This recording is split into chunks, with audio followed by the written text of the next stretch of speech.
Hola, buenos días. Bienvenidos al curso online de español. Me llamo Carlos Izquierdo Tobías y soy exprofesor visitante de Jamia Millia Islamia en Nueva Delhi.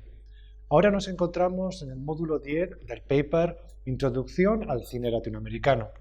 Este módulo se titula Historia del cine latinoamericano 10, el cine de México, parte 2. Comenzamos hablando del sexenio de López Portillo. En 1976, José López Portillo ocupó el puesto de presidente, cargo que regentó hasta 1982.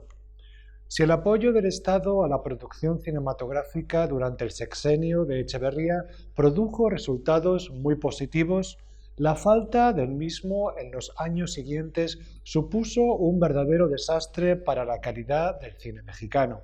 El nuevo líder colocó a su hermana Margarita López Portillo, que no poseía experiencia en el sector, al frente de la Dirección de Radio, Televisión y Cine y que se dedicó a desmontar las infraestructuras relacionadas con el cine como el Banco Cinematográfico o la productora estatal Conacite, y a punto estuvo de cerrar la Escuela de Cine. Estas circunstancias fueron aprovechadas por inversores privados y el conglomerado Televisa. Los viejos productores regresaron con comedias de sexo de bajo costo que lograron gran éxito en taquilla y cuya producción se extendió hasta los años 80. Denominado cine de ficheras, comedia erótica mexicana o simplemente sexicomedias, sus características principales fueron, además de su limitado presupuesto, un reparto de caras conocidas y frecuentes, mujeres icónicas, personajes masculinos protagonistas en desgracia, presencia de gigolos y hombres afeminados, y de ficheras o mujeres que son el objeto de deseo, secuencias de sexo no explícito y desnudos frontales, etc. La película Bellas de Noche de 1975, también conocida como Las ficheras de Miguel Delgado, parece haber iniciado esta serie de producciones. Algunos de los títulos del cine de ficheras son Noches de Cabaret del 78, Las del Talón del 78, Muñecas de Medianoche del 79, El sexo me da risa del 79, Las tentadoras del 80, Blancanieves y sus 7 amantes del mismo año, Las cabareteras del 81, Casa de muñecas para adultos del 83, entre otras muchas. La desaparición del apoyo estatal al cine fue también aprovechado por Televisa, el consorcio privado de medios de comunicación que produjo películas como El chanfle del 78, Milagro en el circo del mismo año, La ilegal del 79 y Nora la rebelde del mismo año. Otro género que se desarrolló en la época con inversión privada fue el cine de frontera conocido como cabrito western. Siguiendo las convenciones del western americano, Contrabando y traición del 76 de Arturo Martínez, El traficante del 83 de José Luis Urquieta o Pistoleros famosos del 80 de José Loza Martínez ambientaron sus historias en la zona norte del país que colinda con los Estados Unidos. En cualquier caso, algo de dinero debió haberle quedado aún a las productoras del gobierno para dar continuidad por un tiempo a la carrera de Arturo Ripstein, que rodó su extraordinaria El lugar sin límites en 1977, hoy una obra de culto y quizá una de las mejores películas del cine mexicano, basada en la novela homónima de José Donoso. El filme narra las tribulaciones de la Manuela, un travesti que regenta un burdel junto con su hija, la japonesita, en un pueblo cuyo cacique busca vender a un consorcio. La Manuela vive además temerosa de su encuentro con el bruto Pancho Vega, al que teme y desea con igual intensidad. El lugar sin límites reflexiona con originalidad sobre la masculinidad y el machismo en la cultura mexicana. Otra de las más destacadas películas de Ripstein de la época es Cadena Perpetua del 78, que narra la historia del Tarzán, un exdelincuente que busca rehacer su vida mientras el pasado regresa constantemente para impedírselo. Jaime Humberto Hermosillo no contó con financiación estatal para la realización de Las apariencias engañan del 77, obra que trata abiertamente sobre la homosexualidad y el hermafroditismo y que fue prohibida durante 5 años por el gobierno. El filme trata de Rogelio, un actor de Ciudad de México, que es contratado por Sergio para hacerse pasar por Adrián, el hijo perdido de un patriarca de una opulenta familia de Aguascalientes. El actor comienza a disfrutar de su vida, especialmente cuando Adriana, la sobrina del patriarca y prometida de Sergio, decide seducirlo. Pronto descubrirá que Sergio es homosexual y que Adriana es en realidad el desaparecido hijo del patriarca. En 1979, Hermosillo estrenó María de mi corazón, que basada en un guión de Gabriel García Márquez, narra la relación entre un ladrón y una prestidigitadora que termina con ella en el asilo mental. Vamos a hablar ahora sobre el cine mexicano de los años 80. Miguel de la Madrid asumió la presidencia del gobierno mexicano durante el siguiente sexenio, entre el 82 y el 88.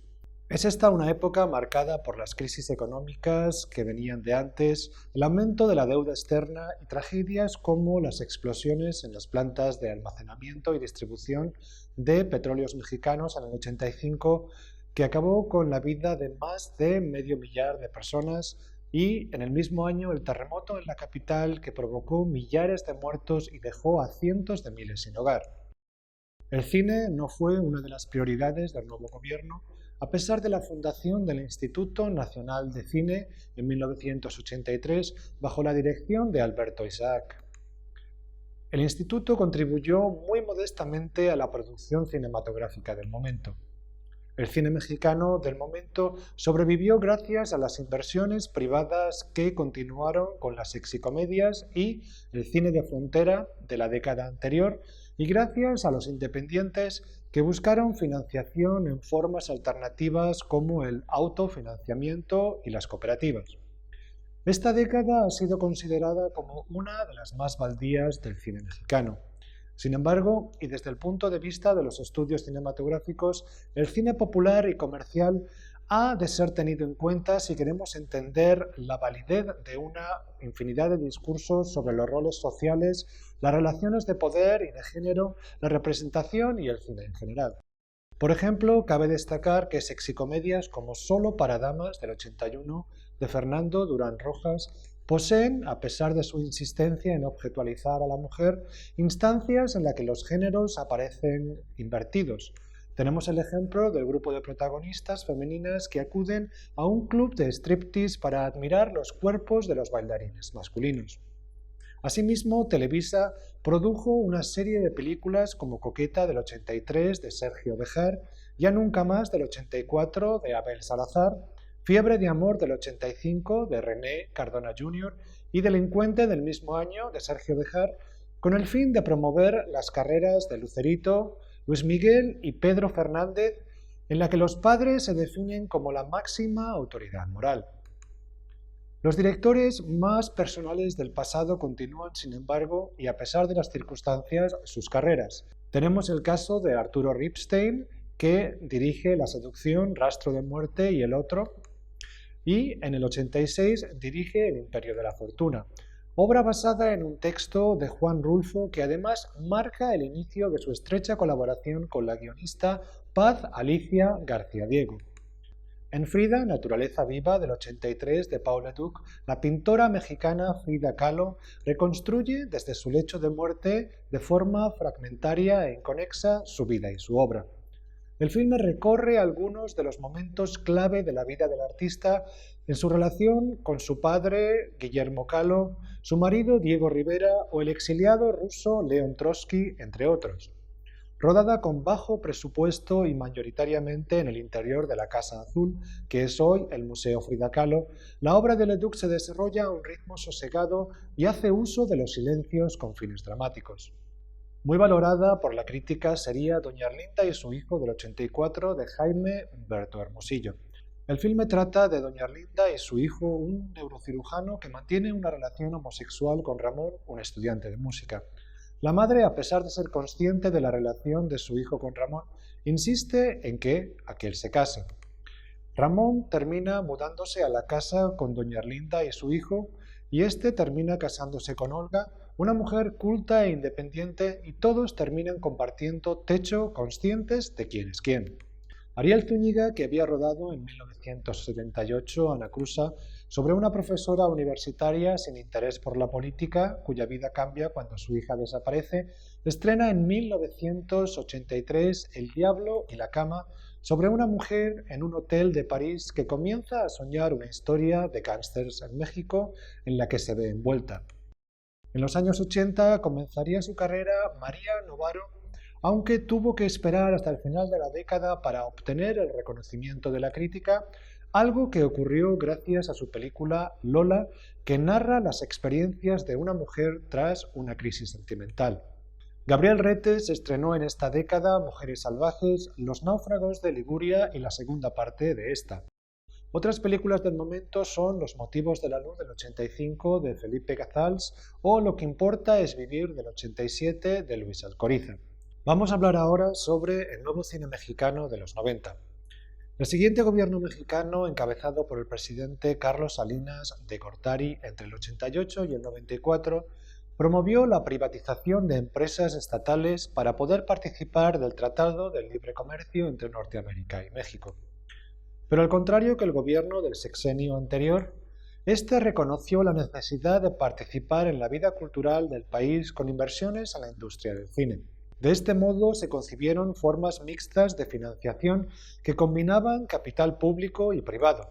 El IMCINE, que había dependido de la Dirección de Radio, Televisión y Cinematografía de la Secretaría de Gobernación, pasó en 1989 a formar parte del nuevo Consejo Nacional para la Cultura y las Artes. Este consejo se afanó por crear circuitos de exhibición para el cine mexicano de calidad, participó en la producción de una decena de filmes anuales y apoyó las escuelas de cine, entre otras medidas. Muchos creen que el estreno de Rojo Amanecer en el año 89 de Jorge Fons, que relataba los sucesos de la matanza de la Plaza de las Tres Culturas, fue el responsable de un renovado interés hacia el cine nacional. Los años 90 vieron el estreno de películas que atrajeron tanto al público como a la crítica y el debut de una nueva generación de profesionales de cine. Aprovechando el entusiasmo que el cine mexicano estaba inspirando en estos años, las autoridades cinematográficas comenzaron a hablar del nuevo cine mexicano para denominar a la producción reciente. Muchas de las primeras películas de los 90 no solo consiguen convencer a la crítica, sino que también conectan con el público. Quizá el mejor ejemplo sea Como agua para chocolate del 92 de Alfonso Arau, que se convirtió en un fenómeno no solo en México, sino también en Estados Unidos antes de recorrer el mundo cosechando éxitos. Basada en la novela homónima de Laura Esquivel, la película narra en clave mágico-realista y con constantes metáforas culinarias que hacen referencia al mundo de las emociones de los protagonistas, una historia de amor en el México de la Revolución. María Novaro logró en Danzón en el 1991 combinar el melodrama y la danza al estilo de las películas de la época dorada para recuperar el ambiente del Salón México, un local muy popular en los años 40. La nostalgia es también la que guía películas como La leyenda de una máscara del 89 de José Buil, que regresa al cine de la lucha libre, y Mi querido Tom Mix del 91 de Carlos García Agraz, en la que el cine local se convierte en el lugar de la memoria. Jaime Humberto Hermosillo, siempre provocador, lograría su mayor éxito de taquilla con La tarea en el año 90, una adaptación de su vídeo El aprendiz de pornógrafo del 89, que fue denominada como pornografía por sectores conservadores. Algunos de los directores más reconocidos del nuevo siglo comenzaron sus carreras en esta época. Carlos Carrera debutó en el largometraje Con la mujer de Benjamín del 91 sobre un exposeador que rapta a la mujer de la que se ha enamorado. El mismo año, Alfonso Cuarón estrenó su primera película Solo con tu pareja, otra de las películas más recordadas del momento. El filme es una comedia de enredos sobre un publicista mujeriego. Al año siguiente, Guillermo del Toro rodó su ópera prima Cronos, que regresaba a la tradición del cine de terror mexicano. El filme retoma el mito del vampiro en una historia original sobre un anticuario que encuentra un objeto dorado en forma de escarabajo que a cambio de su sangre le otorga salud y vitalidad. La llegada de directores como Alfonso Cuarón y Guillermo del Toro y el éxito de Alfonso Arau hicieron sombra a los realizadores anteriores como Arturo Ripstein o Felipe Cazals. Sin embargo, estos no dejaron de producir películas durante esta década, algunas de gran calidad. Destaca, por ejemplo, Principio y Fin del 93 de Ripstein, La Reina de la Noche del 94 y Profundo Carmesí del 96, una de las obras más valoradas del cineasta. Asimismo, el realizador mexicano completó antes del nuevo siglo El Evangelio de las Maravillas y El Coronel no tiene quien le escriba. Jorge Fons dirigió El Callejón de los Milagros en el 95, basada en la novela del mismo título de Naguib Mahfouz, con un increíble éxito en diferentes festivales internacionales. El siguiente presidente, Ernesto Zedillo Ponce de León, que se mantuvo en el cargo entre 1994 y 2000, hubo de enfrentarse a una profunda crisis económica que fue remitiendo a lo largo de la década. La industria del séptimo arte pudo sobrevivir por medio de la inversión privada que había recuperado la confianza en el cine gracias al éxito tanto nacional como internacional de cineastas como Alfonso Arau, Alfonso Cuarón, Arturo Ripstein o María Novaro. Televicine, filial de Televisa, se afanó por aumentar la calidad del cine con títulos como Sin remitente del 95 de Carlos Carrera o Salón México del 95 de José Luis García Agraz. Algunos de los directores de éxito de los 90 terminaron siendo absorbidos por la industria norteamericana y aunque hayan producido películas de calidad, no podemos decir que éstas tengan mucho que ver con la tradición cinematográfica mexicana. En 1998, Sexo, Pudor y Lágrimas, de Antonio Serrano, rompió récords de audiencia en México. Basada en una obra de teatro del mismo director, el filme es una comedia romántica que narra las tribulaciones de varias parejas, sus infidelidades, separaciones, reconciliaciones, etc. Otra película destacable del fin de la década es La Ley de Herodes, de Luis Estrada, que, en tono de comedia satírica, nos transporta al México de 1949 para denunciar la corrupción política del PRI. Vamos a hablar ahora sobre el cine mexicano del siglo XXI. Los nombres de cineastas como Alfonso Cuarón, Guillermo del Toro y Alejandro González Iñárritu son sinónimo de éxito. Sin embargo, es importante señalar que estos han realizado la mayor parte de su obra en los Estados Unidos y que el tipo de películas que dirigen están más acorde con el cine hecho en Hollywood. Alfonso Cuarón realizó entre sus primeras incursiones norteamericanas la tercera entrega cinematográfica de Harry Potter, la también valorada Y tu mamá también, en 2001, protagonizada por los mexicanos Gael García Bernal, Diego Luna y la española Maribel Verdú. Este filme sigue con la estructura de una road movie y escenas de sexo explícito al trío formado por dos adolescentes mexicanos con ganas de experiencias y una mujer mayor que ellos.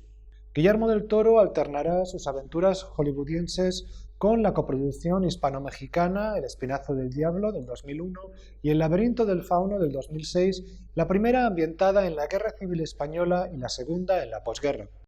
Las dos incluyen elementos sobrenaturales y fantásticos.